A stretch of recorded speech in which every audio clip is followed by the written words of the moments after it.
Претеникот на СДСМ од Охрид Лазе Таневски објави дека е позитивен на COVID-19. Тој на неговиот Facebook профил информира дека тестирањето го направил само иницијативно поради неодложно приватно патување. За жал и покрај почитувањето на сите мерки и протоколи од моја страна, тестот е позитивен. Воедно сакам да ви известам дека членовите од моето семејство се тестираа и сите се негативни. Јас се чувствувам добро и немам никакви симптоми. Мерката за изолација ќе ја испочитувам како и сите други граѓани на нашата земја.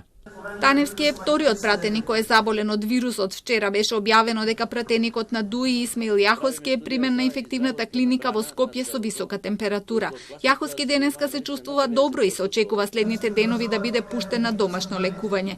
Вице-премиерот Артан Груби информираше дека од нивната пратеничка група никој друг нема симптоми. Најави дека владата веќе од задутре ќе работи онлайн и апелираше тоа да го стори и собранието. Мора собранието да започне да работи онлайн, веќе задутрешната седница на владата ќе се одржи преку Zoom апликацијата, значи онлайн, и сметам дека сите други институции исто така треба да имат алтернативни начини на продолжување со својата работа.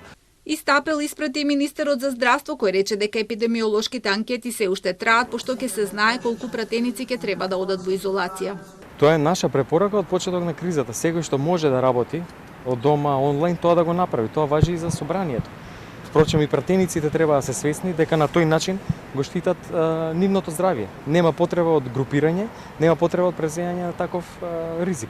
Еве и сега поразговарав со дел од пратениците кои што беа тука присутни и го препорачав истото. Од пратеничката група на СДСМ веќе во вторник на координација ќе побараат собранието да работи онлайн. Повторно ќе се обидеме да обезбедиме консензус за онлайн работа на собранието.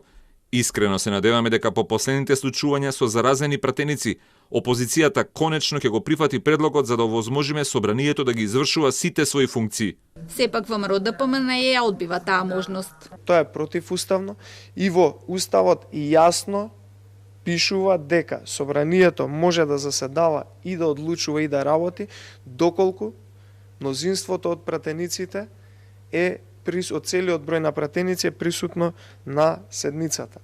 Пред известно време позитивен на COVID-19 беше и пратеникот Арбен Зибери, кој од изолирана соба во собранието гласаше за составот на новата влада. Пленарните седници и тие на комисиите се одржуваат со физичко присуство, но пратениците носат маски и држат дистанца.